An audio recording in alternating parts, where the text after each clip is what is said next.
I read 5 books in August and I'm going to talk about them. I don't have any of them with me because they were all either audiobooks or ebooks and one library book. So I don't have them here, so you'll just have to imagine me holding them. I do think I have Bookshops and Bonedust around here somewhere, but I've lent it to my nan, so she's reading it before I return it to the library. So again, just imagine. I don't think it's that big, but anyway. So let's jump right into it. So the first book that I read was A Study in Drowning by Ava Reid. This is a book that lots of people are reading at the moment, which for good reason. It's a good book. It's about this young woman who wants to be a literature student, but her favorite author in the whole world created this literature college and said women can't go to it. We don't want women writing. It's just not right. But this is set like a long time after that college was created. But she instead goes to an architecture college and gets the wins a prize to redo her favorite author's home. So he wrote this book about like Fairy King and this woman falling in love with the Fairy King and like how that happens. So that's the book within the book. So the whole time you're reading this book, it's like, is the Fairy King real or is she just seeing things?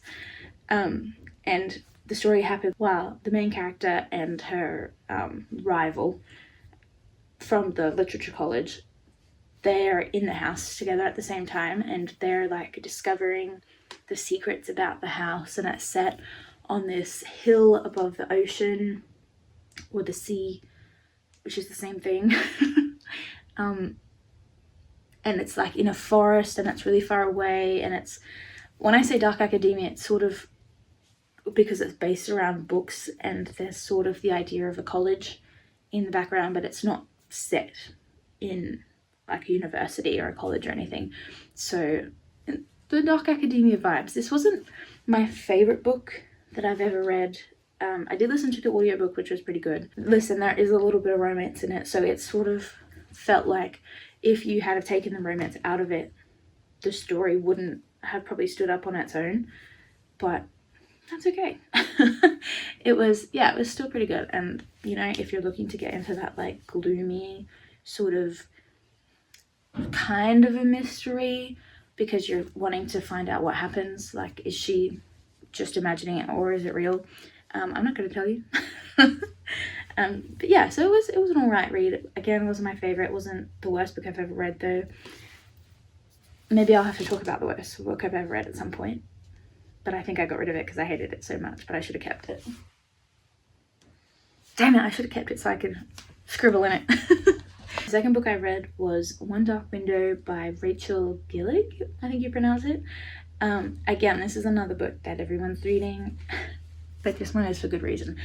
It's, again, not the most groundbreaking story ever. Like, the writing's a little bit, but the story's pretty fun. It's a very interesting, magical world. So it's set after a plague, where when you get sick from this illness, you come out with magic afterwards, and that is strictly against the rules of this kingdom, because the only people who can use magic are people with one of the 12 cards. I can't remember what the cards are called, but they each have a different purpose to them. So there's one that turns you invisible, but if you use it for too long, I think you like stay invisible. Stuff like that. Like, it's good until it's absolutely not good, so you can't use them for too long. So those people who have one of these 12 types of cards are the only ones who can have magic. So they kill anyone who gets the plague because they get magic after it, and that's not good. But the main character, her thing is that her magic is that she absorbs the cards. So she absorbs the nightmare card and has this creature inside her that she has to keep it quiet from everyone, otherwise they will kill her because she has magic in her. And it's got that same sort of consequence as the cards do. So every time she like interacts with the nightmare, it sort of pulls her down further. It's very, very interesting. Again, it does have romance in it. We don't need romance in every single book, okay? We don't. Some books need to be able to stand on their own. But this was okay. I did kind of like the love interest. It just moved way too fast, and that's always what gets me. If you're going to put a romance in, make them work for it. Like, love at first sight cannot exist for every single character that ever exists. Because it's like, oh my god, he's going to kill me. And then he touched my arm and lingered, and it's like 3 pages apart, and you're like, sorry, are you not scared for your life? And now all of a sudden you're, you know, thirsting after this man. Let's take a breath, maybe. But granted, she was holed up in the woods for a lot of her life, so maybe in this case I'll allow it. If I was holed up in the woods and then the first sort of mildly attractive man I saw lingered on my arm, I'd be like, okay, all right. But yeah, so this one is obviously a good book. Things are popular for a reason, and this one is good. I haven't read the second one yet, but yeah, it ends at a really fun spot. Like, not a super like cliffhanger, I didn't think, but yeah, I'm excited to read the next one.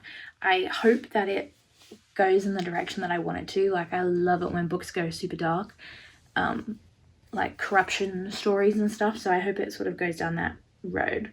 But yes, I'm excited for it. Obviously, we'll recommend that one if you like that like dystopian sort of vibe. It's good. Yeah.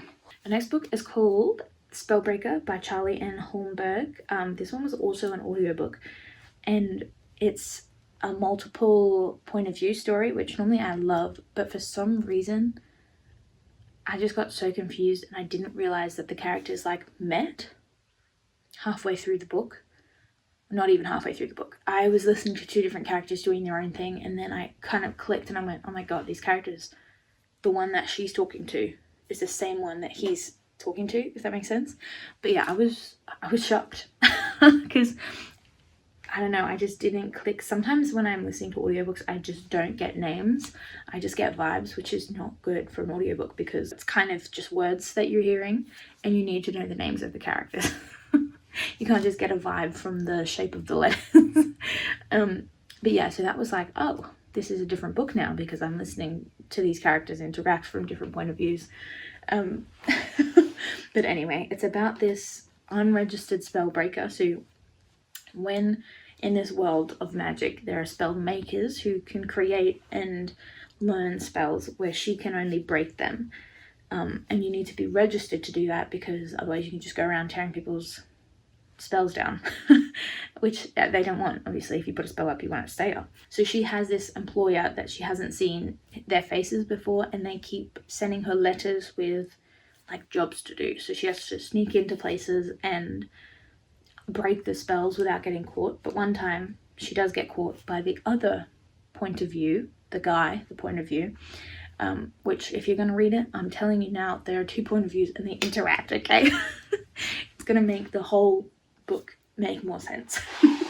But they interact, and because he finds her breaking the spells, and then they sort of, you know, stuff happens.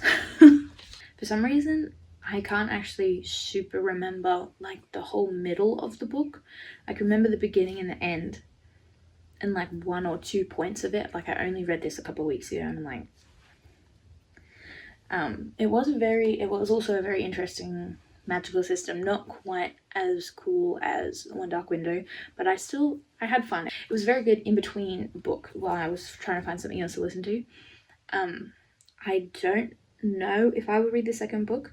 I probably will at some point in my life, but I'm not like, oh, I've got to read the second book, I have to read it. But there are some fun twists and turns, and you're like, oh, who's the, like, what's happening here?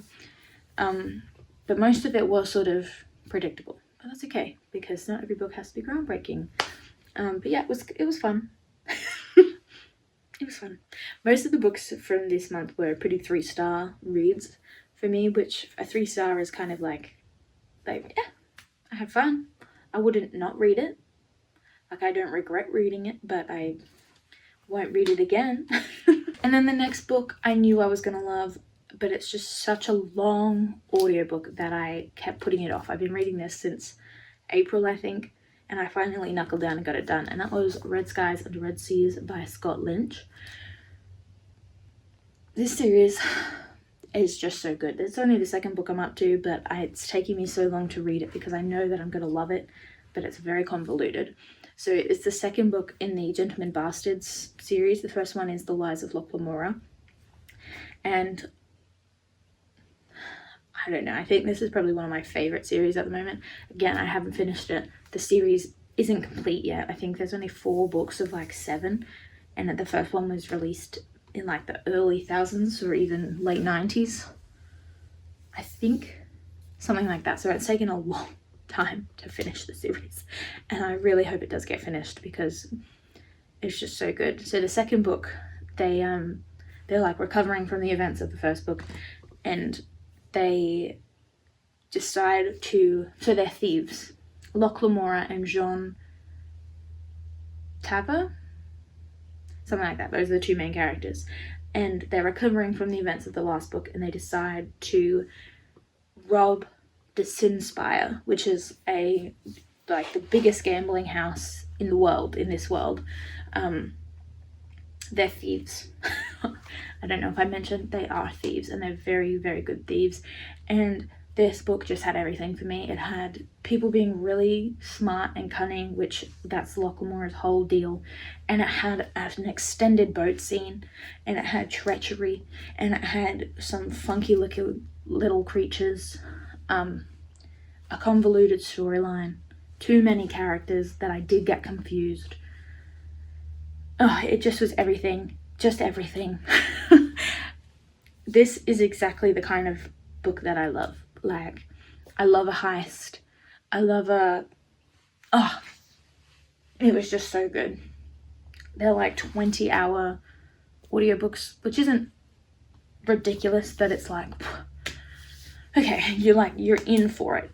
But yeah, it's just so good. Like, I probably won't read the next book until like late next year, but I have been thinking about it since I finished it because it's just so good. And I think about The Lies of Locke Lamora all the time. So if you're looking for a new series that's a bit longer, that's I think it should be a classic series.